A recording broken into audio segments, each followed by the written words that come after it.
It was 1976 in Concord, North Carolina, a time when racial tension still lingered in the air like smoke from a fire that never went out.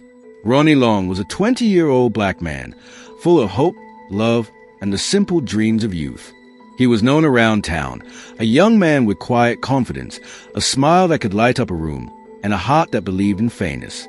But on one ordinary day, everything changed. A white woman had been attacked in her home.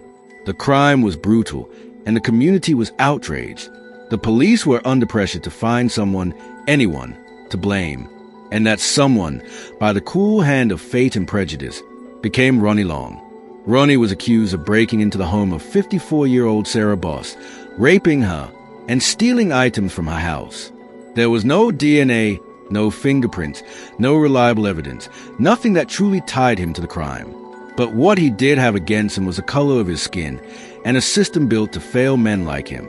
The trial was a spectacle of injustice. The courtroom was filled almost entirely with white jurors. Black citizens were intentionally excluded. Evidence that could have proven Ronnie's innocence was hidden. Police officers lied on the stand. Experts manipulated facts. And when the verdict came, it hit like a thunderclap. Guilty. Ronnie Long was sentenced to life in prison. For most people, that would have been the end.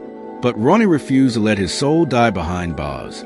Even as the days turned into years, and the years into decades, he never stopped fighting.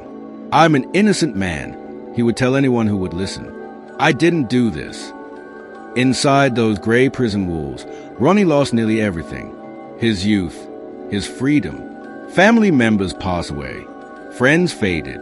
The world outside moved on without him.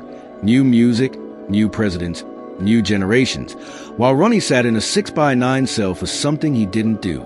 But there was one thing they couldn't take from him. His will. Lawyers, advocates, and organizations began to take notice of his case. The truth started to unravel, piece by painful piece. Hidden evidence showed that law enforcement had withheld at least 43 pieces of crucial material, including fingerprint from the crime scene that didn't match Ronnie. The very foundation of the state's case crumbled under the weight of the truth. In 2020, after 44 long years, the Fourth Circuit Court of Appeals ruled that Ronnie Long's conviction had been a grave miscarriage of justice. He was finally released from prison, an old man walking out into a world that had changed beyond recognition. When he stepped out, his face showed decades of pain and endurance. The cameras flashed, but Ronnie's first words weren't of anger. They were of relief, of gratitude, of a man finally free to breathe fresh air again. He had entered prison a 20-year-old kid. He walked out a 64-year-old man.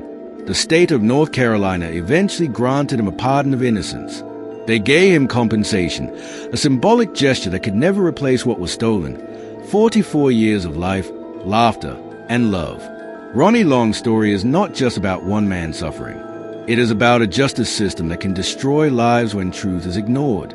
It's about the resilience of a man who refused to let hate define him. Today, Ronnie speaks softly, but his words carry the weight of a lifetime. "You can't give me back my time," he said, "but I can tell my story. And maybe it'll stop this from happening to someone else."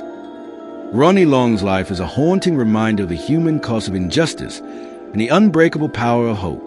Thanks for watching, and don't forget to like and subscribe for more updates on true life stories like this.